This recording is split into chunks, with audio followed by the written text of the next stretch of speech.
Winter's a great time to give your Bobcat a quick reset. A few simple checks now go a long way when you get into the busy season. If you've got your operator manual handy, there's tons of good information in here. It's located directly behind the seat of your machine. Start by checking your maintenance clock and warning codes. These are just reminders, but everything is outlined in your operator's manual. Checking these now can save a lot of headache down the road. Next up, your filters.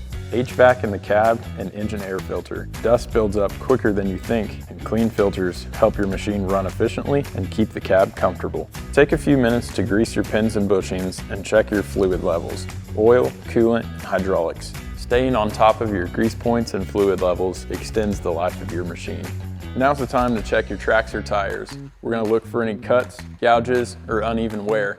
It's better to catch this now than on your first springtime job. Inspect your belts for cracks, glazing, or excessive wear, and check your battery terminals for corrosion or loose connections. Trust me, nothing is more frustrating than having to go back to the truck for the jump pack.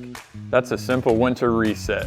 Staying on top of these basics helps you plan for maintenance instead of reacting to breakdowns. If you ever need any help, feel free to reach out. Partner first, solutions always.